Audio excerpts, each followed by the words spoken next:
Монгол улсын үндсэн хууль. За 3 дугаарт нь бол энэ Монгол улсын иргэний үндсэн үүргийг бол татвар төлөх гэж. За татвар гэдэг бол их тийм зовлонтой зүйл.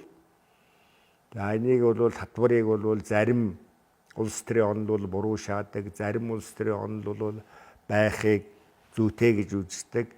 За ямар ч байсан бид нар бол энэ нэг улс гүрэн гэж нэг юм хамтын зохион байгуулалттай байж байгаа нөхцөлд тэр улс гүрнийг удирдах яадаг, тоглоомын дүрмийн тогтоож яадаг, аюулгүй байдлыг нь хангаж яадаг, туурах тусгаар улс байх нөхцөлийг нь бүрдүүлж яадаг.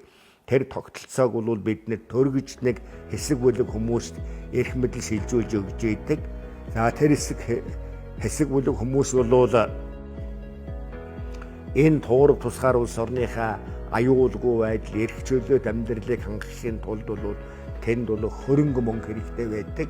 Тэр татварын мөнгөөр бол яаж ядгүй гэхээр энэ улс орших эдийн засгийн суурь нөхцөлийг бүрдүүлж байдаг.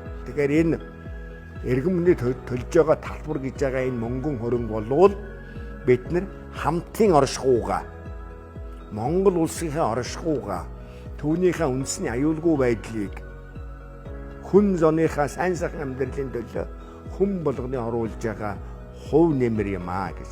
Тийм учраас татварыг бол заавал төлөх ёстой. Хүн болгон төлөх ёстой гэдэг утгаар нь энэ үндсэн үүрэг болгож ингэж оруулсан байна гэж. Монгол улсын үндсэн хууль. Мэдэгтэн сахигтун. Хууль зүй дотоод хэргийн яам.